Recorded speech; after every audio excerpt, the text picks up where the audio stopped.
I don't care how bad your coach is. I guarantee you, he is not as bad as Brian Callahan. Brian Callahan is an abomination.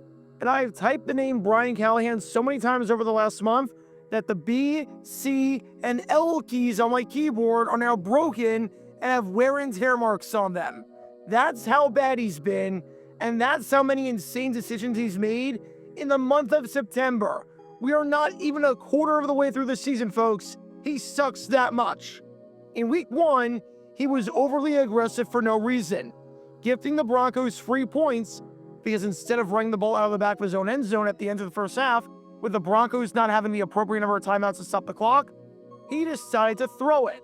And shocker, the clock stopped and the Broncos got the ball back.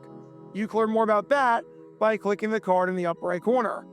Later in the game, he refused to challenge a rather obvious catch because he had no idea what the rules were and didn't realize they didn't need 2 feet for a catch if you got your elbow down in bounds. You can learn more about that by clicking the card in the upper right corner. And last week against the Colts, he debated between going for it and kicking a 57-yard field goal by taking a delay of game penalty after a timeout, and then by kicking a 62-yard field goal. You can learn more about that by clicking the card in the upper right corner. And I wondered just how many more dumb decisions I'd be able to squeeze out of this man and this pathetic excuse for head coach before the Titans inevitably fire him and wise up. I don't have much time left. The Titans will fire him at some point, so I wanted to see how many more dumb decisions I could do on the man, if there were any more episodes I could make. Turns out, it's at least one more, because in a 6-0 game, midway through the third quarter, Brian Callahan decided to do this on 3rd and 12 with Julius Chestnut. Ward 7 of 18 today. Instead, into the belly of Chestnut, and he'll go nowhere. Julius freaking Screw it. Welcome to Dumb Decisions. Before we break down what happened here, this whole series is about taking an in-depth look at decisions made during games that were clearly awful from the start. This isn't something to look bad in hindsight. Rather, this is something to look awful almost immediately. These are moves where gut instinct tells you right away that there is no way this can possibly work. And sure enough, your gut instinct was smarter than that of an NFL head coach. And for this one, we're taking a look at the mind of Tennessee Titans head coach Brian Callahan. We meet again, Brian. For what feels like the millionth time this season already, we meet. You know how devout Catholics wait every day for Jesus to return, but you never know the day he's going to return, so you always have to be on your toes because today could be the day? I feel that way with Brian Callahan. I know he's going to be fired. I know he's a dead man walking. I know the man is completely out of his element and is so bad at his job and is going to lose it any second. I just don't know when that is. It could be today. It could be in a couple of weeks. It could be by the end of the season. But it's going to happen. I know it's going to. And I have to be prepared for whenever that day arrives. It is genuinely impressive how bad this man is at his job. He is genuinely one of the worst coaches in NFL history. He's getting feisty with reporters. He doesn't do anything. He makes all the wrong decisions. He's 3-18 in 2 seasons with 0 road wins, and he constantly finds a way to screw things up. Even after giving up some of his duties this week to his quarterback's coach to handle some of the play calling, the Titans look just as bad as ever, if not worse. Callahan has seemingly done everything wrong as the main man in charge, and this is another insane example of that. So with that being said, let's take a look at why running the ball on 3rd and 12 when you're at the 45-yard line is a really bad idea. There are very few times, and I truly mean it, very few times, where running the ball on 3rd and 12 in general is a good idea.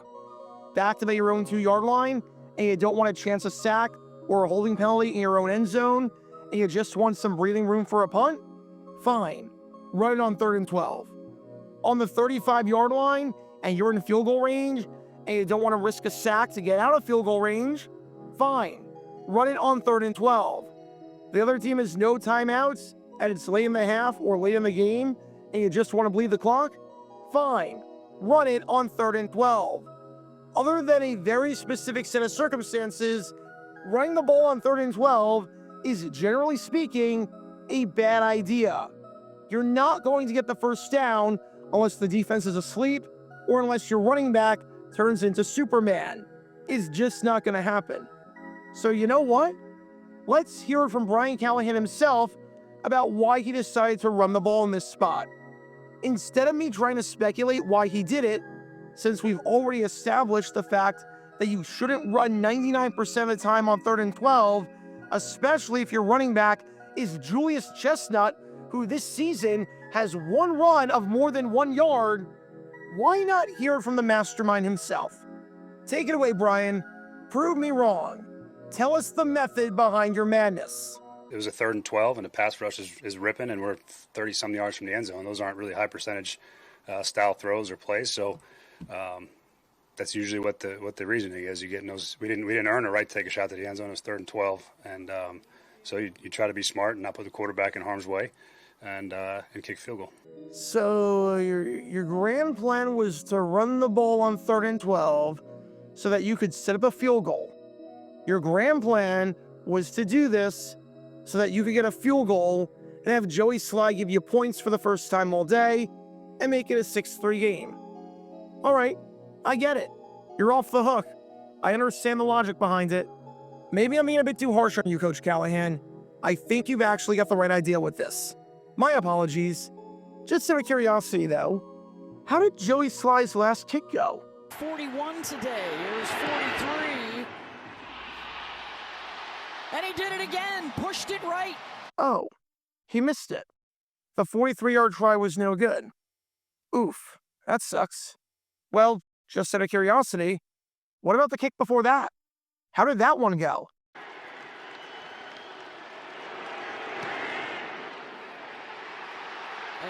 Oh, he missed it. The 41-yard try was no good. Oof. Well, just out of curiosity, what about the kick before that? How did that one go? 2-yarder from the near hash mark. Good snap, good hole. Kick is on its way, and it was deflected. It's going to be off to the left. Oh, he missed it. The 62-yard try was no good. Oof. Well, just out of curiosity, what about the kick before that? How did that one go? He had a 63-yarder last year. Good snap, good hole. Kick is on its way. It's going to be off to the right. You're actually kidding me. The strategy behind running the ball on 3rd and 12 was not to get a first down, but rather was to set up a field goal for a man who's missed his last 4 tries? I'm sorry, what?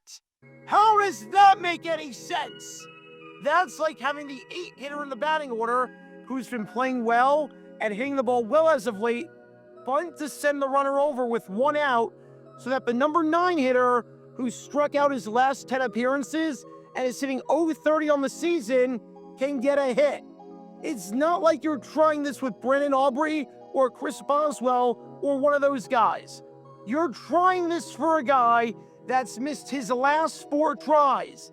And you're trying this from the freaking 45-yard line. It'd be one thing if you're doing this on 3rd and 12 from the 35. But from the 45? So far on the drive, you're averaging just a hair under 4 yards per carry. On the season, you're averaging about 4 yards per carry. Obviously, we don't know how the play is going to go when you call it. But let's assume for the sake of our argument that you run the ball here. I think it's a fair assumption to say that the most likely outcome, based on what you've done this drive and based on what you've done all season, is that you get 4 yards. So if you get 4 yards, it sets up a 59-yard field goal for a man who's missed his last 4, and relatively badly, I might add. You're conceding the drive on 3rd and 12 to get a couple of yards so you can try what feels like an almost impossible field goal? Instead of treating this like it's 4-down territory by calling something short that could potentially have a chance of getting a first down with some yards after the catch, or instead of calling something past the sticks where if you get the first down, you're in field goal range, no questions asked. You're calling a play that has no chance at getting the first down so that you can set up a 59-yard field goal for one of the worst kickers in football, who is 0 for 2 already on kicks that were much easier than that? Again, I must ask, where the actual heck is the logic in that? Because I sure as heck don't see it. Was Brian Callahan watching the same game? Seriously, does he have eyeballs? I completely get the idea of not wanting to give up on your kicker, and I completely get the idea of having him kick it if it's necessary to boost his confidence and get him out of his funk. But there is a limit to this. You don't try it here. If the man couldn't hit from inside 50 on 2 separate occasions already, then why are you calling a play and conceding the drive and conceding a chance at taking the lead to have him try a field goal that, based on the averages and the flow of the game and how this game and this season has gone for you, would be about a 60-yard kick? That's like a golfer playing really poorly with one of his irons, shanking it and having no control over that club in the fairway, and deciding that the best way to break that funk is to use that iron on a critical shot out of the fescue with a giant water trap right in front of him. I get headaches trying to decipher what Brian Callahan is thinking at any given moment. Any other answer, and maybe, just maybe, I give him a pass. Even though this play looks stupid, I might give him a pass with any other answer. If he said, we like the look that Houston gave us at the line, and we figured that if we could get 7 on this run, then we go for it on 4th, fine. If he said Cam Ward checked out of the original call, fine. If he said that they liked something with their alignment, that they could catch Houston off guard, potentially because of something they saw on tape, fine. But to say that you ran the ball because you didn't trust your number 1 overall pick to do anything, almost undermining his talents and indirectly throwing him under the bus in some ways, and to say that you were conceding the drive and were never thinking about a touchdown in that spot or even a first down, but rather were trying to get a field goal from about 60 yards out, even though it didn't work last week and sure as heck wasn't working this week, I give up. I actually feel sorry for the Titans. I hate them. I feel sorry for them.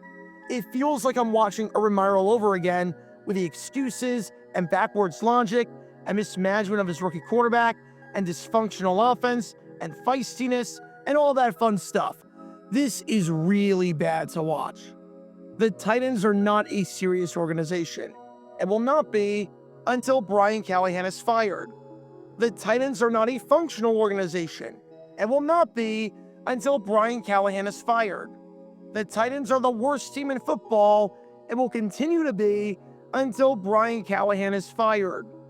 And with decision-making like this, which you can't possibly defend no matter how hard you try, it is not hard to see why that is the case. The Titans not firing Callahan after last season and cleaning house and just being one and done with it is one of the worst decisions in franchise history and will haunt this team for years to come. So what do we learn from all of this? Brian Callahan needs to be fired. Simply put, Brian Callahan needs to be fired because nothing about anything he's doing or saying makes sense. If your strategy on 3rd and 12 is to not even try for the first down so that you can set up an almost impossible field goal with a man who can't hit water if he was sitting on the dock, then you need to reevaluate your strategy. If your strategy is to wave the white flag midway through the 3rd quarter in a 1-score game, then you need to reevaluate your strategy. And if your strategy for getting 12 yards is to give it up the middle to a man who, on 75% of his runs this season, has gotten 1 yard or less and is averaging under 4 yards a carry for his entire career, then your strategy sucks and you need to reevaluate your strategy. Because when all these elements are in play, you can't exactly be surprised when this play backfires. Talk about a dumb decision. Check out our live streaming schedule for the next few days. We're live every single day on this channel, whether we're covering a sporting event or playing GeoGuessr or just taking your requests. So make sure you like and subscribe and turn on the notification bell so you don't miss a single time that we go live and so that you can join this community. Also, thanks to all our members and our Patreon supporters, who get exclusive perks like their name at the end of each video, members-only Q&A streams, and cool emojis to use on videos and during streams. See how you can join this community and become a member or a Patreon member by clicking the link in the description below.